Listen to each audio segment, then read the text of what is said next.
Baik, kembali di Ama Indonesiaku seperti yang tadi ditanyakan Ce Oom bahwasanya selama ini Ustadz bagaimana ketika kita sudah berusaha sekuat tenaga tapi rezekinya gitu-gitu aja, lempeng-lempeng aja nih Ustadz. Begitu sebaliknya ya yang santai-santai aja namun rezekinya Masya Allah dilimpahkan luar biasa oleh Allah Subhanahu. Apakah ini anugerah atau ini ujian Ustadz? Nah, Bismillahirrahmanirrahim. Ini COOM orang Cianjur apa mana ya? Iya lagi, bener gitu. Bener lagi. Ya udah, begini aja, masuk kepada inti. Kembali lagi kepada apa yang aneh tadi jawab juga. Jangan suudzon terhadap Allah.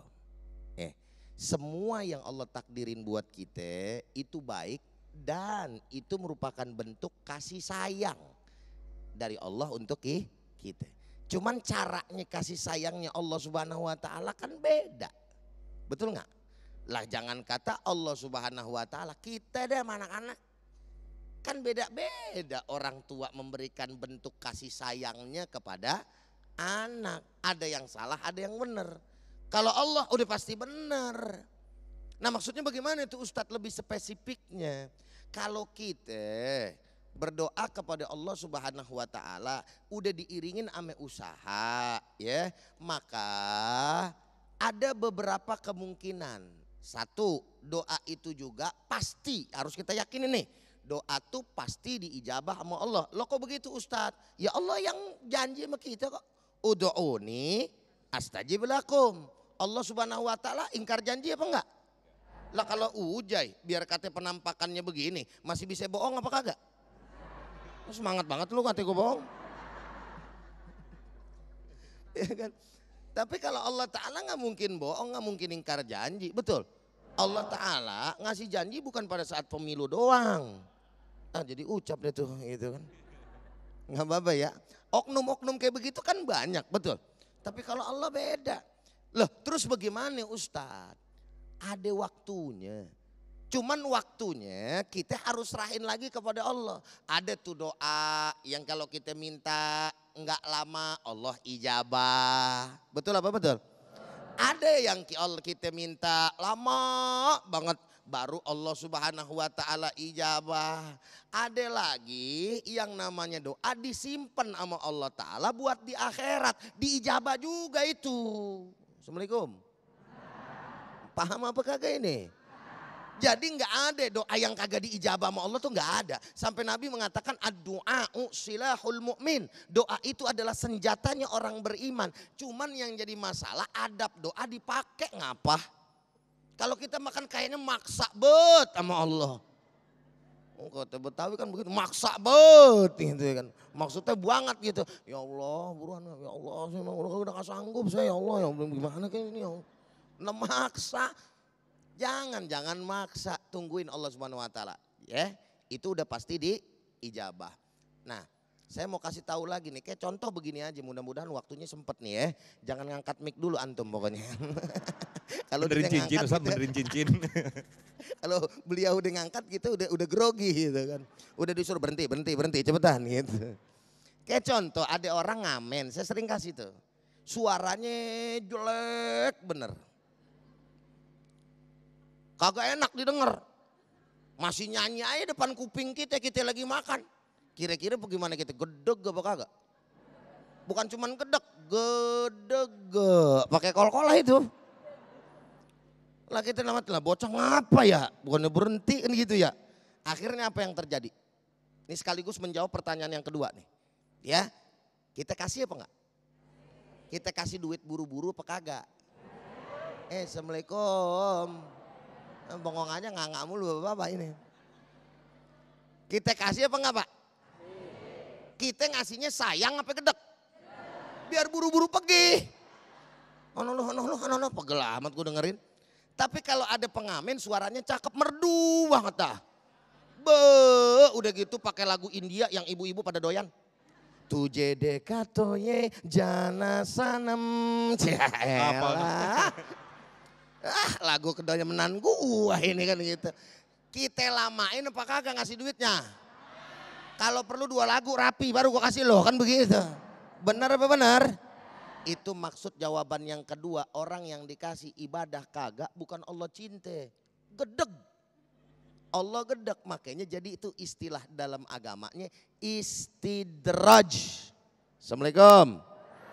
Nanti Allah Ta'ala ulur dan Allah Ta'ala semakin menjauhkan dia dari dirinya. Dan pada akhirnya si hamba tadi akan mendapatkan siksa yang luar biasa kelak di akhirat. Wal'iyadu billahi min zalik. Subhanallah, Masya Allah, analogi yang sangat luar biasa sekali. Berikutnya saya ke Bapak Arwanto yang akan dijawab oleh Ustadz Adi Purnama. Silakan Pak Arwanto. Assalamualaikum warahmatullahi wabarakatuh. Waalaikumsalam warahmatullahi wabarakatuh. Nama saya Arwantoro Ustadz dari Jamaah Masjid Jami At-Taqwa. Menarik tema tentang harta dan tahta, tapi yang saya pertanyakan adalah bagaimana cara mewariskan harta kita kepada anak cucu kita dan istri kita agar harta yang kita wariskan tidak menjadi bencana dan justru harta kita mendapatkan berkah dari Allah Subhanahu wa taala, mengingat kondisi zaman yang perubahannya begitu cepat. Kondisi sekarang akan sangat berbeda jauh dengan kondisi anak cucu kita nanti. Atas pencerahannya kami ucapkan terima kasih. Assalamualaikum warahmatullahi wabarakatuh. Waalaikumsalam, terima kasih. Pak Arwanto silakan Ustadz Adi dijawab. Iya, dalam Islam ada yang disebut dengan hibah. Kalau hibah itu pemberian secara langsung ya kepada siapapun, baik ada hubungan waris ataupun tidak. Dan kalau hibah itu tidak terikat dengan aturan-aturan waris. Misalnya begini, seorang ayah ya dengan 5 anak, ya dia tahu dari 5 anaknya itu tentu kehidupannya beda-beda. Ya dia panggil yang paling besar, Tong, lu kan waktu kuliah ngabisin harta gua paling banyak deh. Jadi lu kok gak kasih lagi ya? Iya deh be, iya. Lu anak kedua, lu kan udah punya rumah. Jadi gua kagak kasih lu rumah nih ya. Iya be. Nah yang ketiga, lu kan sekolah juga kagak. Ini lu mah susah. Ya udah dah, gua kasih tuh tanah yang di ujung sono ya, buat lu dah. Nah itu boleh. Namanya hibah. Bahkan seandainya anak perempuan dikasih lebih besar pun tidak ada masalah. Karena itu pemberian ketika masih hidup. Tapi kalau sudah meninggal tidak berlaku di situ, berlaku hukum Allah. Karena begini, dalam Islam pada prinsipnya harta itu milik Allah. Lalu diberikan kepemilikan kepada manusia secara terbatas. Ketika manusia itu meninggal kembali menjadi milik Allah. Karena menjadi milik Allah maka harus diatur dengan aturan Allah. Allah menurunkan aturan untuk mengatur harta itu. Itulah yang disebut dengan ilmu faraid atau ilmu waris. Maka di situ tidak ada lagi bahasa sudahlah untuk menjaga silaturahim. Harta ini kita bagi rata saja biar adil. Itu bahasa lembut tapi kurang ajar. Karena sama saja dengan menuduh Allah tidak adil. Kalau sudah meninggal tidak bisa ada perasaan, sudah kembali dengan aturan.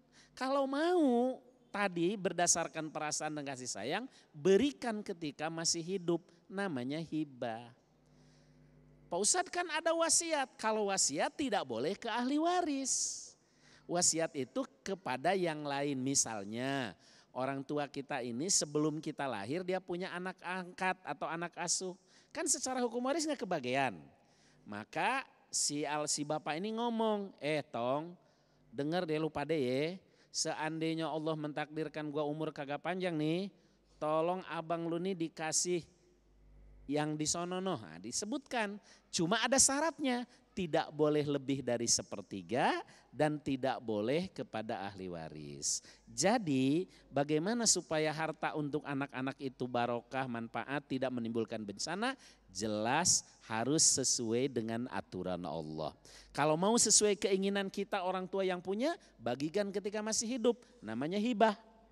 Kalau ada yang lain yang kira-kira gak dapat waris, berikan sebagai wasiat, cuma gak boleh lebih dari 1/3. Karena kalau sudah meninggal, sukoi tidak sukoi harus diatur dengan aturan Islam namanya faraid atau waris. Namun di atas semuanya warisan yang terbaik adalah ilmu. Lebih baik harta itu dipakai untuk menyekolahkan anak-anak sehingga dibekali ilmu, dinyantrenin dia sehingga jadi hafidh Quran, disekolahkan dia sehingga menjadi ulama. karena sekolah Islam. Sehingga itu jauh lebih bermanfaat dan itulah waris yang betul-betul barokah. Wallahu a'lam bishawab. Baik, Ustadz Uja mungkin ada tambahan mengenai tema besar kita ini harta tahta, apakah ini sebuah ujian ataupun anugerah? Silakan Ustadz. Naam, jadi artinya kita sebagai hamba Allah Subhanahu wa taala mesti betul-betul hati-hati di dalam menjalankan amanah yang Allah Ta'ala berikan kepada kita. Kan yang namanya tahta amanah, betul nggak? Yang namanya harta amanah. Terus kemudian anak juga amanah. Kalau misalkan itu semua kita enggak bisa manfaatkan dengan baik, enggak jadi pahala jariah. Tapi kalau misalkan kita manfaatinnya sesuai apa yang memang Allah suruh, Nabi arahin, bakal jadi manfaat di akhirat. Kan ada ayat tuh yang menarik nih Bu nih. Assalamualaikum.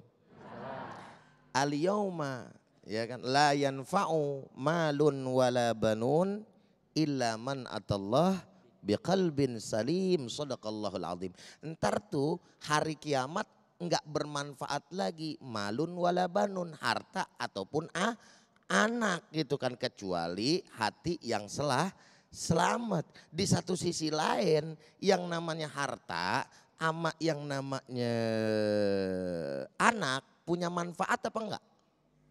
Assalamualaikum. Punya manfaat enggak? Punya. Makanya idza mata benu Adam in qata'a amaluhu illa min salasin shadaqatin jariyatin wa ilmin yuntafa'u bihi wa waladin sholihin yad'u lahu. Tuh. Artinya si anak sama harta dalam konteks hadis ini punya manfaat, tapi kalau misalnya kita jaga tuh keduanya. Begitupun juga yang namanya jabatan. Assalamualaikum. Mantan Kapolri Sugeng, namanya Bapak Sugeng. Hugeng ya? Salah gua tuh ya bener Hugeng. Ya nggak apa-apa, selempet dikit, maafin ya anak cucu keturunannya. Ya kemarin saya baru lihat tuh Kiai itu. Nah, Bapak Hugeng namanya Bapak Hugeng Iman Santoso. Beliau pada saat menjabat itu tanda tangannya cuman Hugeng doang. Anaknya tanya di saat diwawancara gitu ya. Kenapa nih?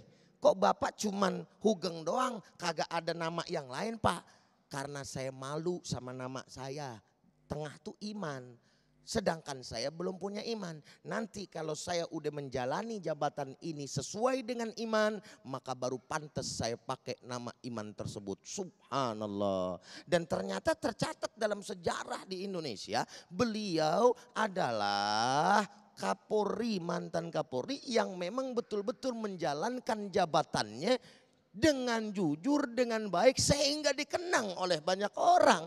Maka jabatan tersebut akan sangat bermanfaat. Bukan hanya saja pada saat dia di alam dunia, tapi ketika dia udah meninggal dunia pun namanya harum, banyak orang doain dan juga banyak orang yang memujinya. Sedangkan harta tadi kagak dibawa mati. Makanya yang punya jabatan hati-hati. Masya Allah, luar biasa sekali apa yang disampaikan oleh guru-guru kita, Ustaz Ali Purnama, jazakumullah, Ustaz Abdurrahman Jailani, terima kasih atas tausiah yang diberikan, mudah-mudahan memberikan pencerahan kepada kita semuanya. Kami akan kembali usai jeda, tetaplah di Damai Indonesiaku.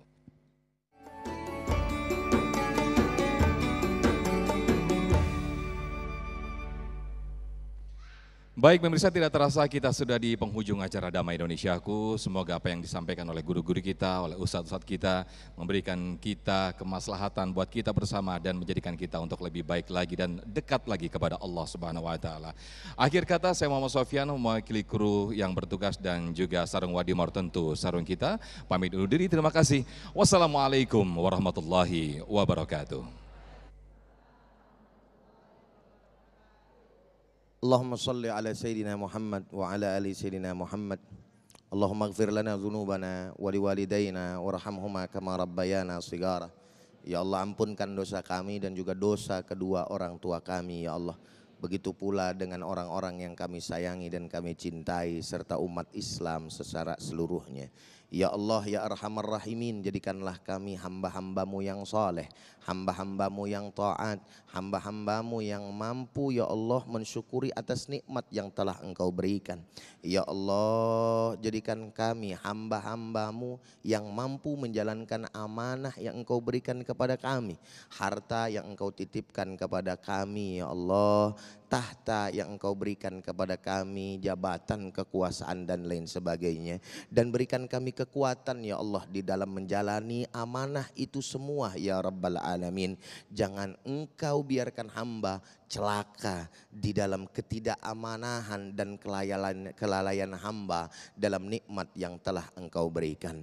Ya Allah ya Arhamar Rahimin, jadikan keluarga kami semuanya keluarga sakinah, mawaddah, warahmah, anak saleh dan salehah, dan berikan kepada kami ya Allah keberkahan sehingga kami menjadi hamba-hamba-Mu yang mendapat ridha-Mu. Rabbana taqabbal minna innaka antas samiul alim wa tub alaina ya Allah innaka antat tawwabur rahim. Rabbana atina fid dunya hasanah wa fil akhirati hasanah wa qina adzabannar wa adkhilnal jannata ma'al abrar ya aziz ya ghaffar ya rabbal alamin. Wa sallallahu ala sayyidina Muhammadin nabiyil ummi wa ala alihi wa sahbihi wa sallim bifadli subhana rabbika rabbil izzati amma yasifun wassalamun alal mursalin walhamdulillahi rabbil alamin. Taqabbalallahu minna wa minkum fataqabbal ya karim.